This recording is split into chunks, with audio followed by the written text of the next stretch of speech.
ये ओरल। अब इससे के साथ में 80 मार्क जो है हर सब्जेक्ट में आपके कौन से हैं, वो तहरीरी है, रिटन एग्जाम। और वो रिटन एग्जाम बहुत इंपॉर्टेंट है क्योंकि बोर्ड का एग्जाम का सेंटर पर यही होने वाला है। ये तो 20 मार्च पहले हो जाएगा अभी फरवरी में, और फिर 1 महीने बाद जब इम्तिहान शुरू होंगे यानी जनवरी में होंगे ये प्रैक्टिकल वगैरह, और जनवरी से फिर 20 फरवरी को इम्तिहान है। तो 20 फरवरी से आपको सेंटर पर जाना है किसी दूसरे स्कूल के जहाँ पर CCTV कैमरे लगे हैं, जहाँ पर सब अजनबी टीचर्स हैं, जहाँ पर सब नया स्टाफ है, जहाँ पर पुलिस है, जहाँ पर कानून है, जहाँ पर सख्ती है और जहाँ पर चैलेंजेस हैं। और फिर आपको वो पेपर लिखना है। जो पेपर आपके सामने खुलने वाला तो कितने पेज का है जवाबी पर्चा? कम से कम 20 पेज का होता है, और सवालिया पर्चा कम से कम 16 पेज का होता है। सवालिया पर्चा देखकर बहुत सारे पसीने निकलते हैं, इससे दो लोग दिमाग रखते हैं कई बार, फिर वो भी भीग जाते हैं। ये सब उनके साथ होता है जिनकी तैयारी सही नहीं है। इसलिए क्या करें कि आप अच्छी तैयारी के साथ में इम्तिहान हॉल में पहुंचे। आप देखें इम्तिहान चूंकि लिखने का है, और लिखने के लिए आज चूंकि लैंग्वेजेस की अगर मैं बात करूं, कॉम्प्रिहेंशन बेस्ड पेपर है। कॉम्प्रिहेंशन बेस्ड तफहीम पर मुनहसिर है कि आपकी तफहीम कितनी हुई, फहम कितनी आपकी बढ़ी। क्या आपको कैसे किया गया है, अंग्रेजी का, उर्दू का, अरबी का या मराठी का। तो ये जो 4 लैंग्वेज हैं इसमें आप पढ़कर कितने जवाब को ढूंढ लेते हैं, ये है आपकी पहला। और इसका इम्तिहान है पहला। फिर साथ ही साथ आपकी कुछ याददाश्त चेक होने वाली है, जो मेमोराइजेशन का मैटर है। इसके बाद कुछ कॉम्प्लेक्स क्वेश्चन है, यानी आपको अपनी राय लेके आना चाहिए। अपनी राय, तो पर्सनल रिस्पॉन्स, अपनी जाती राय। मराठी में भी आपको एक सवाल आखिर में 2 मार्क्स के लिए पैसे में पूछा जाता है, और अंग्रेजी में भी, जिसमें आपको पूछा जाता है कि इसके बारे में आपकी क्या राय है। जैसे आज के इस सेशन को आप बताएं कि आपने आज अपने हेडमास्टर से, अपने टीचर से क्या सीखा, तो आप उसको 5 से 7 दिनों में बयान करने के काबिल हैं कि आज हमने इम्तिहान की और मेहनत की, और साथ ही साथ वक्त की पाबंदी की और टाइम टेबल की अहमियत पर समझाया गया। समझ में आ रहा है? फिर उसके फवायद आप कितने बयान करें, तो ये होगी आपकी जाती राय। तो मेरा ये ख्याल है कि आप इन बातों को करके पूरा, अगर आप इसमें पूरे उतरते हैं, आप अपने आप को इतने कंफर्टेबल साबित करते हैं, इसका मतलब ये कि आप 80 मार्क्स के या 40 मार्क्स का 50% का जो होता है लैंग्वेज का पेपर, अरबी या मराठी का, तो फिर आप उसमें अपने आप को बेहतरीन साबित कर सकते हैं। समझ में आई मेरी बात?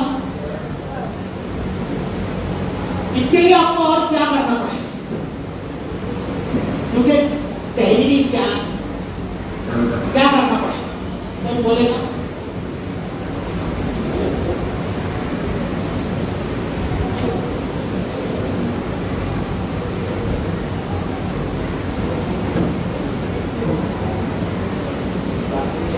ज्यादा से ज्यादा ना वक्त पढ़ाई पे वक्त देना पड़ेगा।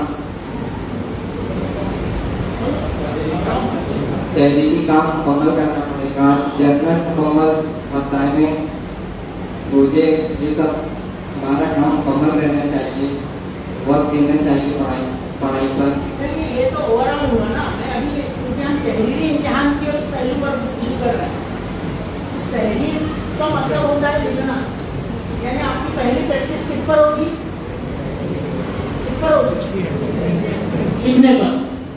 अब आप मुझको बताओ कि कितने लोग हैं जो रवानी से 2 से 4 पेज जल्दी लिख सकते हैं।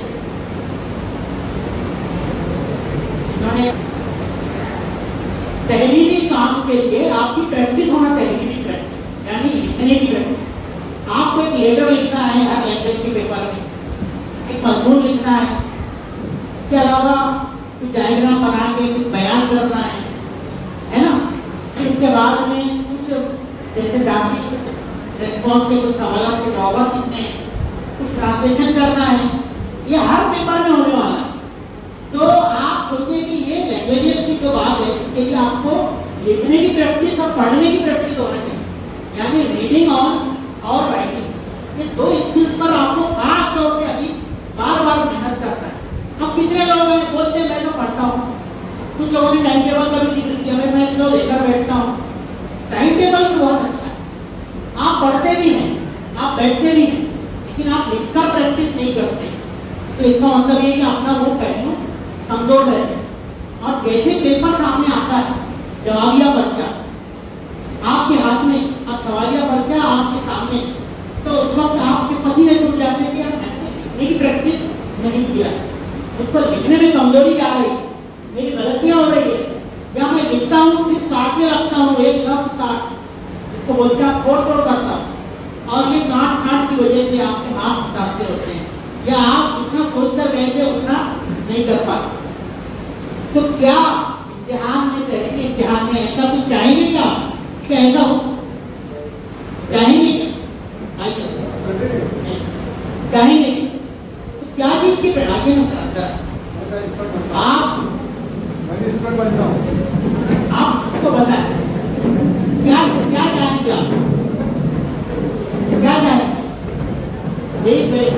एक 20 पेज का पूरा पेपर आपके हाथ में दे दिया गया, जवाबिया पर्चा, वो भी अपने स्कूल में नहीं।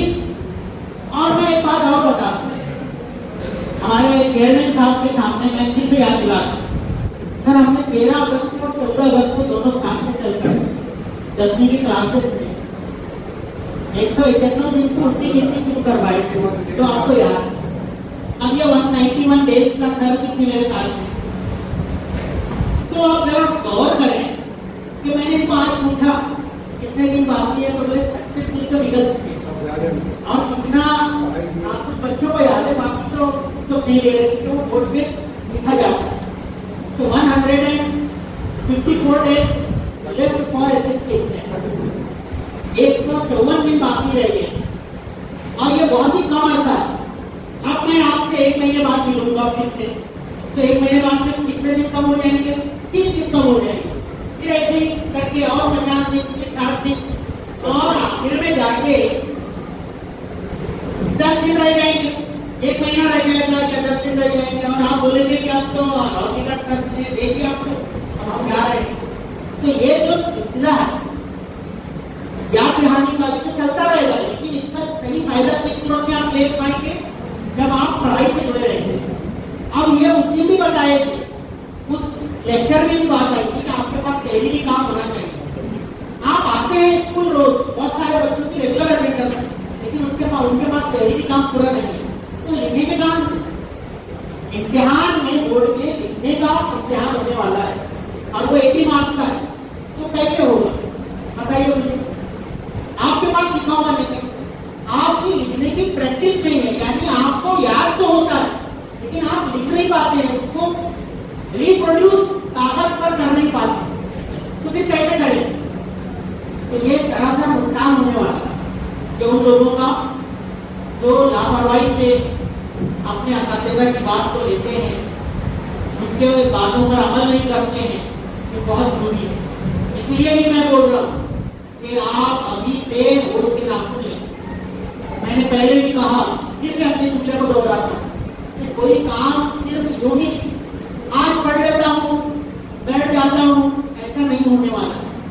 चलो ठीक है, हालात आते रहते, अभी हालात जो है कुछ और है, इससे अपने को मुतासिर होना नहीं चाहिए।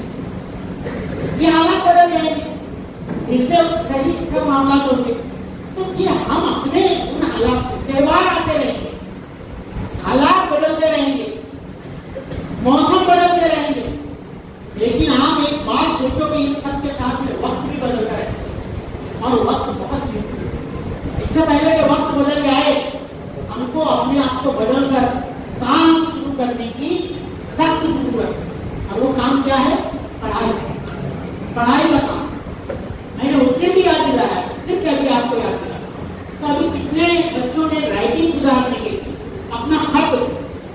करने के लिए, तेज लिखने के लिए, सही लिखने के लिए काम किया है।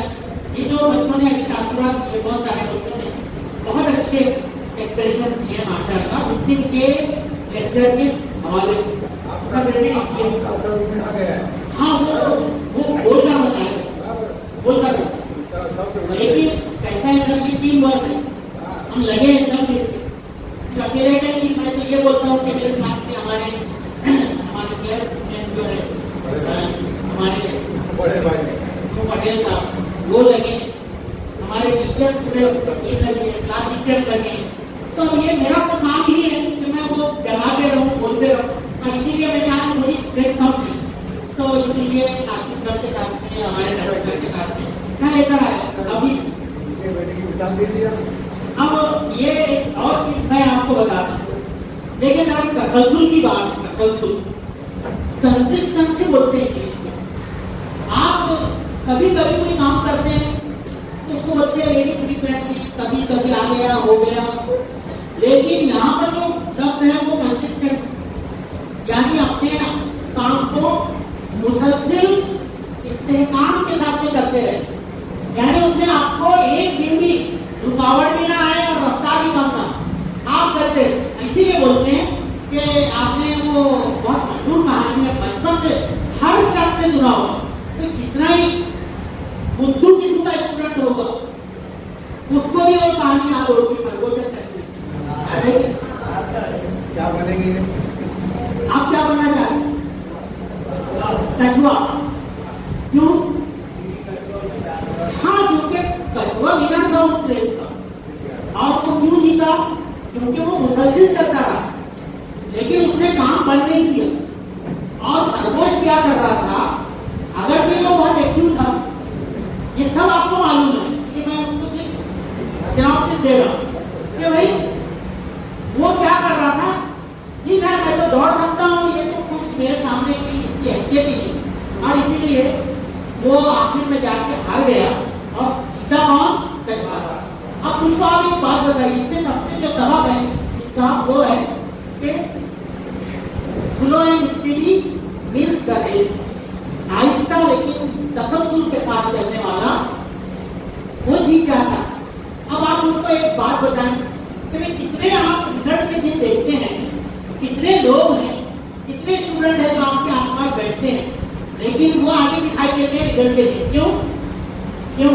क्योंकि उन्होंने तसल्सल की बात, तसल्सल पर काम किया था, उन्होंने स्पीडी में यानी पूरा मुसलसिल चलते रहे थे और अमल करते रहे थे, तो उसकी वजह से वो कामयाब हो गए। और इसलिए कुछ स्टूडेंट जो है बहुत बड़े दावे करने के बाद, या मैं आपको समझता हूँ, टीचर पढ़ा रहा है, एक बच्चा बहुत जवाब देता है बार बार, सर मैं, और जवाब भी देता है, सब बोलता है, लेकिन इम्तिहान के रिजल्ट में एक तीसरा स्टूडेंट अपने आप को साबित करता है ज्यादा मार्क्स के साथ, और जो वो स्टूडेंट होता है वो बहुत पीछे दिखाई देता है। क्यों ऐसा होता है?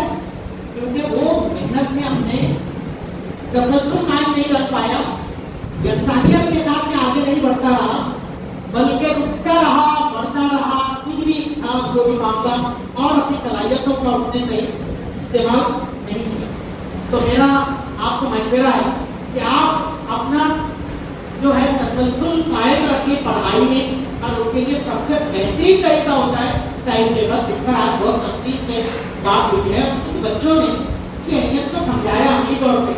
सर आप के बाद 91 डेज के बाद ये जो 36 डेज आज तक चले गए, इसमें हमने बहुत इम्प्रूव किया है आप इन स्टूडेंट्स को कभी पीछे नहीं देखेंगे जिंदगी के उस मैदान, क्योंकि ये सबक उन्होंने सिर्फ एसएससी इम्तिहान के लिए नहीं लिया, बल्कि ये सबक उन्होंने इसके लिए लिया अपनी जिंदगी में तरक्की के लिए, जिंदगी में आगे बढ़ने के लिए लिया।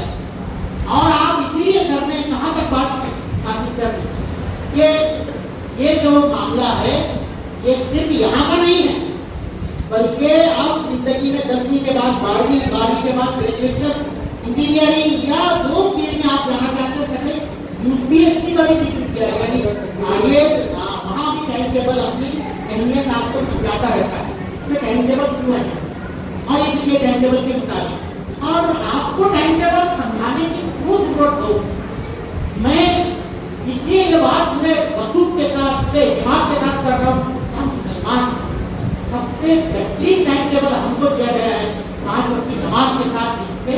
पास में टाइम टेबल है, तो ये अभी अजान हुई है, अब आपको वजू बना लेना है, अब आपको अल्लाह के सामने हाजिर हो जाना है, इसमें आपके 10 से 15 मिनट नहीं, और इस तरीके से पूरा 24 घंटे में 5 वक्त बाकायदा वक्त की पाबंदी के साथ आपको नमाज तय करके देनी है। तो आपको क्या वक्त की पाबंदी समझाए, इससे ज्यादा वक्त का पाबंद कौन? दो चीज अल्लाह ताला ने उसके नबी हज़रत मोहम्मद मुस्तफा सल्लल्लाहु अलैहि वसल्लम ने हमको समझाई, तो फिर उसके बाद में सारी जो कायनात की चीजें हैं वो एक है, इसलिए अब मैं उसके आगे कुछ नहीं बोलूँगा। टाइम टेबल की वैल्यू आप अपनी टीम के तो बुनियादी उसूल पर से समझिए और पूरा अमल करें।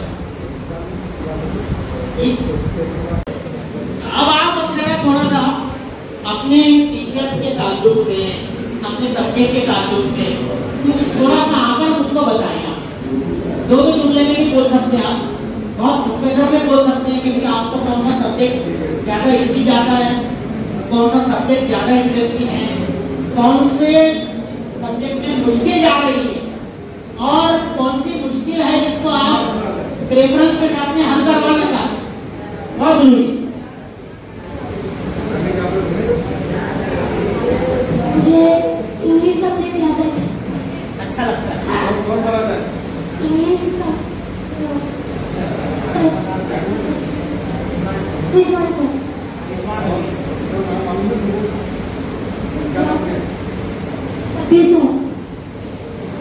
क्या पढ़ाते हैं? स्कूल के हेड मास्टर है ना, वो क्या पढ़ाते हैं? तो कुछ नहीं पढ़ाते। मैं तो जिंदगी पढ़ाता बोलो आप।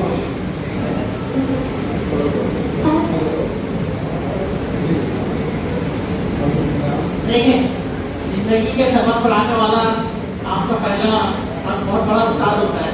बहुत सारे लोग अपने सब्जेक्ट के साथ आपको जिंदगी के सबक पढ़ा रहे हैं, क्योंकि हम लोग मेरा मैं इंग्लिश पढ़ा रहा हूँ, थोड़ा बहुत पढ़ा रहा हूँ, क्योंकि मेरी मजबूतियाँ ज़्यादा होती है और टीचर अल्हम्दुलिल्लाह कर रहे हैं, बहुत अच्छा कर रहे हैं। जो सब्जेक्ट जिसको दिया गया है उसके साथ इंसाफ करने की कोशिश कर रहे हैं। फिर भी आप जरा बताएं मुझे कि और उसके लिए पहचान है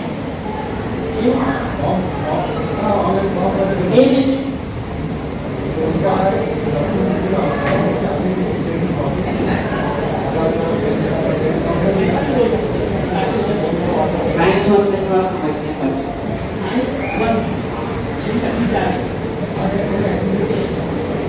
क्या आपने करके क्या स्टेप लिया उसको?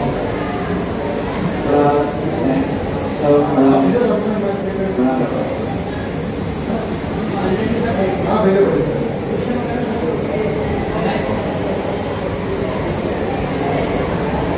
अपने टीचर से कितना पूछे सब्जेक्ट में?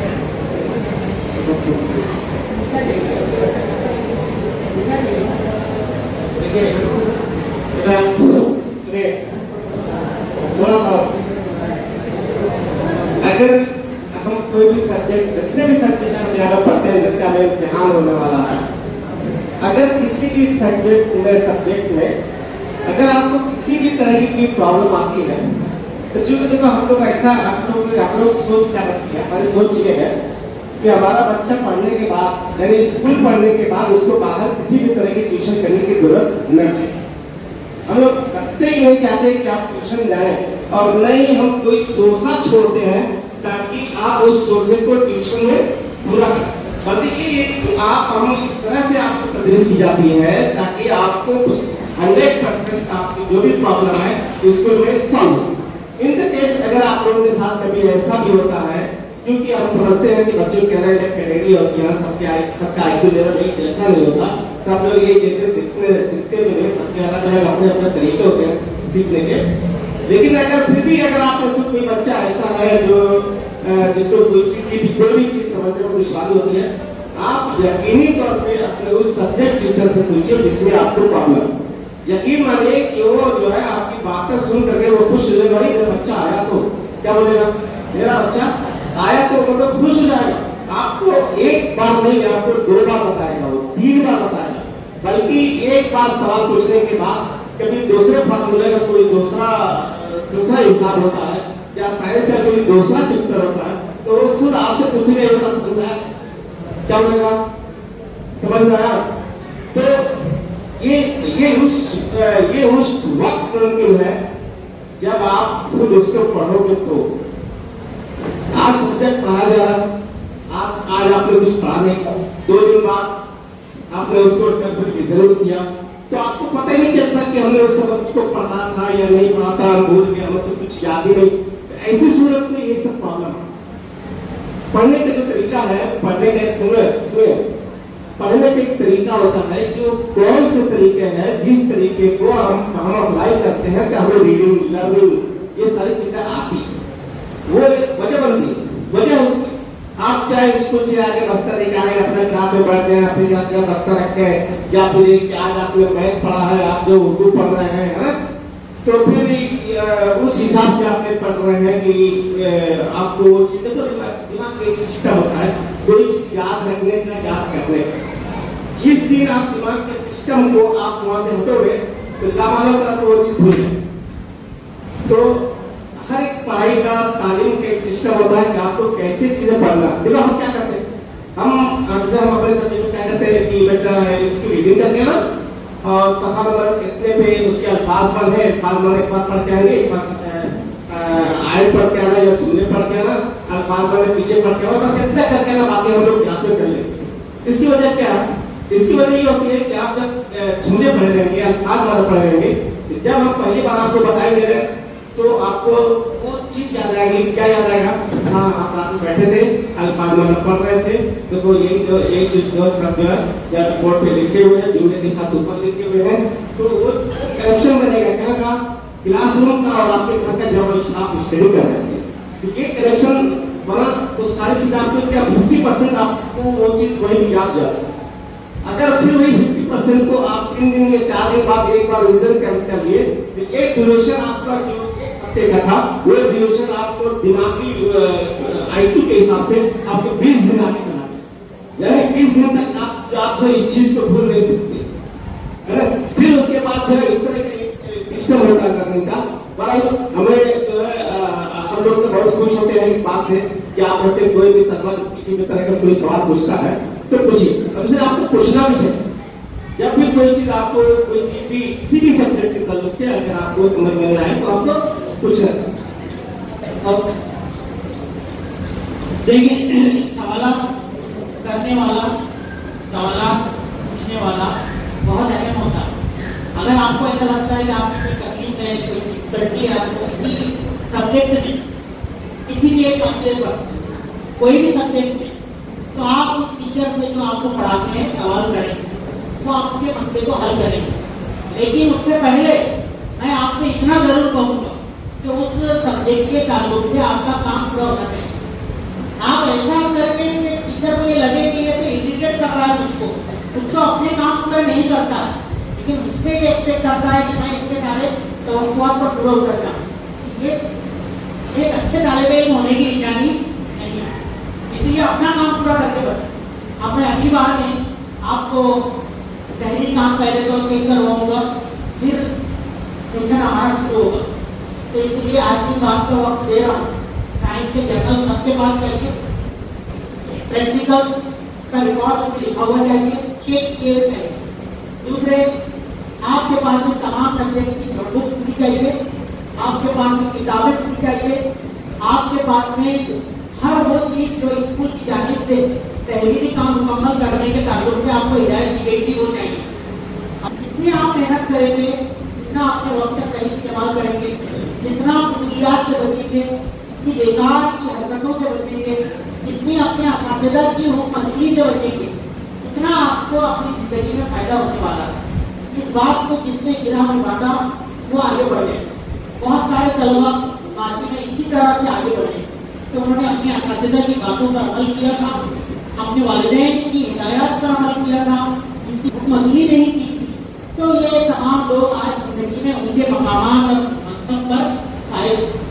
हम भी चाहेंगे कि आपसे हमारी मुस्तक़बिल की मुलाकात 10वीं जमात पास करने के बाद, अच्छी जमात के नंबरों से किसी ऊंचे मनसब पर हो, एक साल वक्फे के बाद, 10 साल बाद, 12 साल बाद आप जब मिले जो हमसे एक ऐसे मकाम पर मिले क्या हमको देखकर हैरत हो तो यार ये बहुत ताले में इसके बारे में मैंने इतना नहीं सोचा, मैं सोचता था नहीं ये आगे बढ़ेगा, लेकिन ये बहुत ज्यादा बढ़ा है। मेरा ये ख्याल है कि आप ये सब काम कर सकते हैं। ये हो गई है, आपको सीधे अपने घर जाना है, लेकिन उससे पहले आज की जितनी बातें हमने की हैं, टाइम टेबल बहुत इंपॉर्टेंट है, वक्त की पाबंदी बहुत इंपॉर्टेंट है और वक्त का सही इस्तेमाल बहुत इंपॉर्टेंट है। फुजूलियात से बचने की जो हिदायत यहाँ पे दी गई है वो बहुत अहम है, और जो भी इस पर अमल करेगा वो साबित कर देगा कि आज हम अपने असातिज़ा की हिदायत पर अमल करके हमारा मुस्तकबिल बनाने वाले हैं। इंशाअल्लाह ये मुस्तकबिल खून में बनने की बात हो जाएगी, लेकिन उसकी बुनियाद कुछ भी पढ़ाई करके मेहनत करके आप आज रख रहे हैं, इसने ये बुनियाद नहीं रखी कि ये कोई नुकसान नहीं होगा, सही होगा ये आपके लिए। कोई ये सोचता है कि मेरा रमजान में नंबर लगे, तो ऐसा कोई फायदा किसी को सोचकर नहीं है। किसी भी सेंटर में नंबर लगे, आपको अपनी पढ़ाई से ही इम्तिहान देना है। आपने जो कुछ पढ़कर आना है वही आपके काम में आने वाला है। तो इसलिए कोई ये ना सोचे कि भाई मैं तो लग जाएगा, मेरा यहाँ आ जाएगा, ऐसा हो जाएगा, ये सब आपके लिए बेकार की बात है। बल्कि यहाँ होगा तो और ज्यादा सख्त होगा, क्योंकि आपने माजी में पूछा भी होगा और आप पिछले साल के स्टूडेंट से पूछते रहे कि क्या था कैसे इम्तिहान, तो आपको सब बता दें और दीगर देखें और गलत करने से बचें। ईमानदारी की सबसे बेहतरीन अमल, बेहतरीन policy, honesty is the best policy. उससे आदमी को खतरा नहीं रहता, उससे आदमी को डर नहीं रहता है कि मैं मेरे ऊपर बल्कि बेखौफ होकर आगे बढ़ता है। इसलिए ईमानदारी को अपना तरीक़ाकार बनाए, अपनी पॉलिसी बनाए, इंशाअल्लाह आप आगे बढ़ेंगे। दो चीजों को नहीं देखें, कामयाबी का रास्ता हमवार नहीं, हमवार का मतलब ये है कि जो बिल्कुल हमवार है आप चलते चले जाते हैं। कामयाबी का रास्ता ऊबड़ खाबड़ खड़े है, स्पीड ब्रेकर है, इसके बीच में कहीं कहीं वादियां हैं, कहीं कहीं नाले हैं, नदियां हैं, और ये सब पार करते हुए आपको जाना है, और वही रास्ता आपको कहाँ पर पहुंचाएगा, कामयाबी की मंजिल पर। इसका फॉर्म आपने भी देखा है, क्या देखना चाहिए, हमने तो देखा ही है, और हमसे भी पहले कहीं ना कहीं आपके वालिदैन ने देखा। अल्लाह हाफ़िज़।